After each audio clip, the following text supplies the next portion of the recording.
Hello students, welcome to Allen online program. Students, आज हम discuss करने जा रहे हैं velocity analysis in pure rolling motion, जिसमें बच्चों को काफ़ी कन्फ्यूजन रहता है कि पॉइंट्स की वेलोसिटी क्या होगी अलग अलग पॉइंट्स की रोलिंग मोशन करते हुए। तो चलिए सबसे पहले आपको दिखाते हैं कि रोलिंग मोशन में एक्चुअली होता क्या है। This object is in rolling motion. इसमें ट्रांसलेशनल मोशन भी है और रोटेशनल मोशन भी है, और ट्रांसलेशनल और रोटेशनल मोशन करते हुए ये ऑब्जेक्ट आगे की तरफ बढ़ रहा है। तो देखो, मैंने क्या कंसीडर किया, इस ऑब्जेक्ट में 4 पॉइंट कंसीडर किए हमने जब ये ऑब्जेक्ट रोलिंग मोशन करते हुए आगे बढ़ रहा है। So this was our object. इसके सेंटर ऑफ मास की वेलोसिटी है v और एंगुलर वेलोसिटी है ओमेगा। मैंने केवल एक केस कंसीडर किया है आज, रोलिंग ऑन स्टेशनरी सरफेस। तो इस ऑब्जेक्ट को मैं ये कह सकता हूं, it is combination of two objects, one in pure rotation and another in pure translation. That means कि इसमें को मैंने 2 पार्ट में डिवाइड कर दिया। एक ऑब्जेक्ट ये है जो केवल ट्रांसलेशन मोशन कर रहा है, प्लस दूसरा पार्ट ये है जो केवल रोटेशनल मोशन कर रहा है, ओमेगा स्पीड से केवल रोटेट कर रहा है। उसमें एंगुलर वेलोसिटी है और लीनियर वेलोसिटी नहीं है। तो अगर इसके किसी भी पॉइंट की वेलोसिटी बतानी है तो आपको पहले ट्रांसलेशन मोशन में सॉल्व करना होगा, रोटेशन में, और फिर दोनों को ऐड कर देंगे।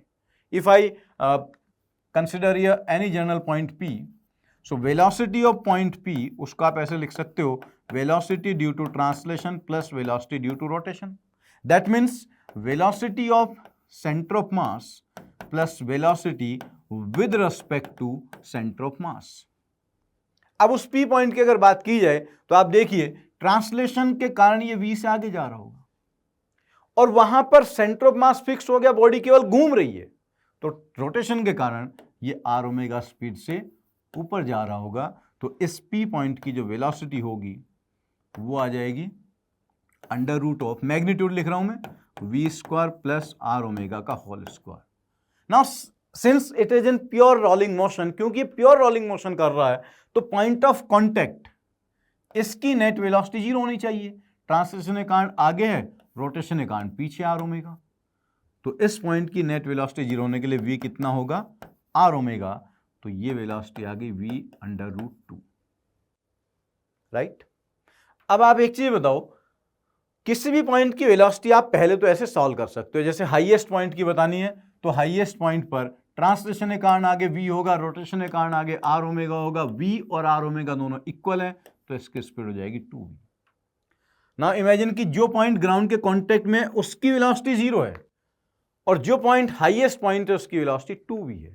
सो यू कैन सी कि जब ऑब्जेक्ट रोलिंग मोशन करते हुए ऊपर चलेगा, तो जब ये पॉइंट ऊपर की तरफ जाएगा तो इसकी स्पीड 0 से 2v हो जाएगी। That means it will be in accelerated motion. और जब वो वापस नीचे आएगा तो इसकी स्पीड 2v से 0 हो जाएगी। So during downward motion that particular point on the circumference will be in retarded motion या इन रिटार्डेशन। उसकी स्पीड धीरे धीरे कम होती जाएगी, ऊपर जाते बढ़ती जाएगी।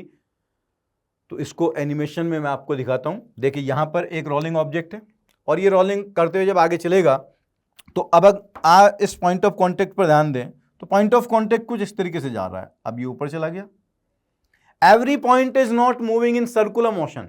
हर पार्टिकल सर्कुलर मोशन नहीं कर रहा है। इनफैक्ट इसमें केवल सेंटर ऑफ मास ऐसा पॉइंट है जो सीधा स्ट्रेट लाइन में आगे गया और बाकी सारे पार्टिकल साइक्लोइडल मोशन कर रहे हैं। और अभी मैंने बताया कि जब एक पर्टिकुलर पॉइंट, जैसे यहां आप कंसिडर करें, जब ये पॉइंट ग्राउंड के कांटेक्ट में आएगा तो उसकी स्पीड 0 है और जब ऊपर जाएगा तो उसकी स्पीड 2v है। सो कंटिन्यूअसली ऊपर जाते वक्त स्पीड बढ़ रही है, नीचे आते स्पीड कम हो रही है। तो इसमें रिटार्डेशन और एक्सेलेरेशन होंगे, और एक्सेलेरेशन और रिटार्डेशन है तो कहीं ना कहीं से फोर्स भी आया होगा। हमने तो कोई फोर्स लगाया नहीं, वो कौन है जो इसको एक्सेलेरेट करा रहा है, कहां से इसको एक्सेलेरेशन मिल रहा है? तो इनफैक्ट जो इंटरनल फोर्सेस ही होंगे। अगर हम एक पूरे ऑब्जेक्ट के लिए देखें तो इंटरनल फोर्सेस का सम 0 होगा।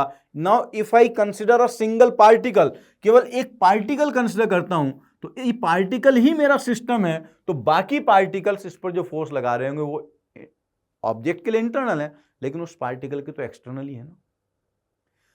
आपको वो एक्सेलरेशन कहां से मिला और इसकी स्पीड किसने बढ़ाई, ये कैसे पता चलेगा?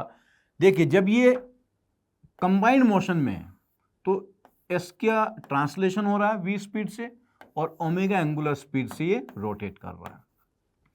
क्योंकि मैंने बताया आपको कि ये कांस्टेंट वेलोसिटी से आगे जा रहा है, सो कांस्टेंट वेलोसिटी से आगे जा रहा है तो ट्रांसलेशन के कारण हर पार्टिकल का एक्सेलरेशन क्या हुआ? 0। But every particle is performing circular motion with respect to centre of mass, not with respect to ground. Ground के रिस्पेक्ट में साइक्लोइडल मोशन।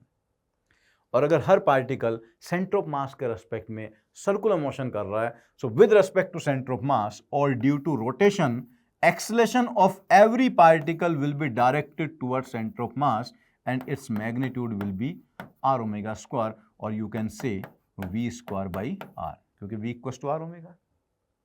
अब वापस इस पॉइंट पर आइए, इस पॉइंट की वेलोसिटी इस तरफ आएगी v√2, क्योंकि v आगे और v ऊपर है। एक्सेलरेशन इसका सेंटर ऑफ मास की तरफ होगा v स्क्वायर बाई r। अब आप देख सकते हैं the angle between acceleration and velocity is acute angle, 90 degree से कम है। तो एक्सेलरेशन का एक कंपोनेंट होगा वेलोसिटी के डायरेक्शन में, जिसकी वैल्यू होगी v square by r into cos 45।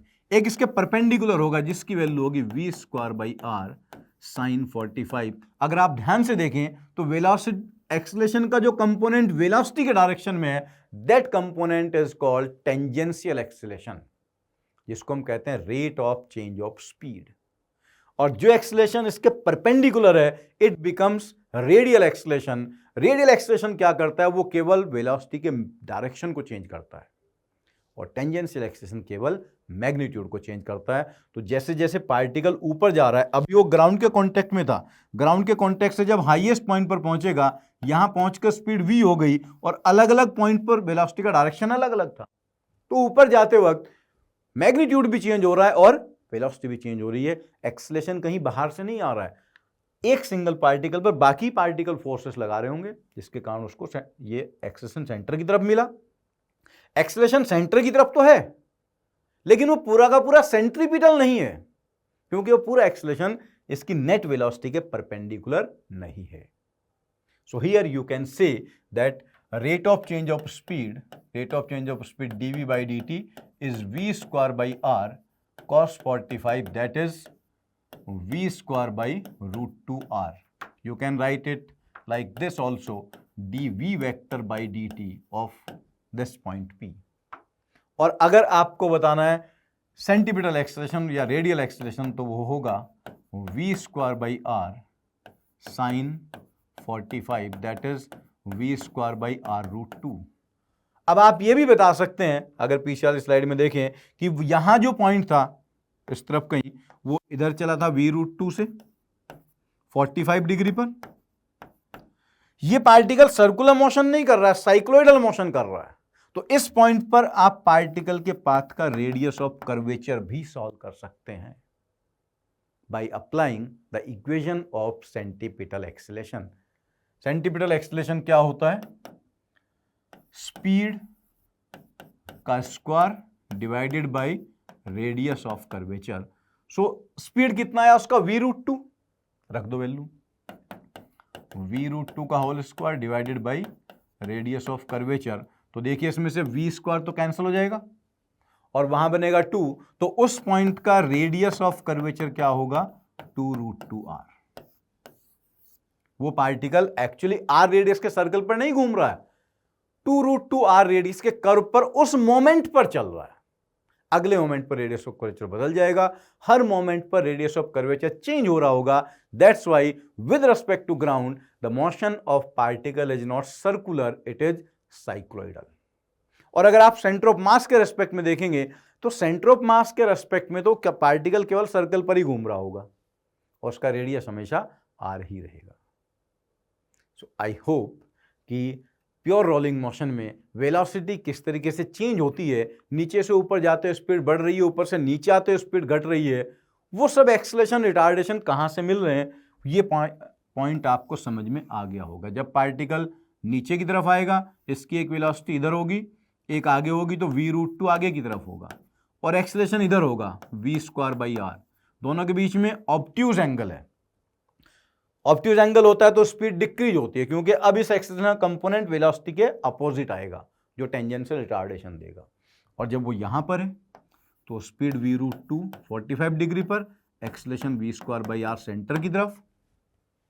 अब इसका कंपोनेंट वेलोसिटी के डायरेक्शन में आएगा।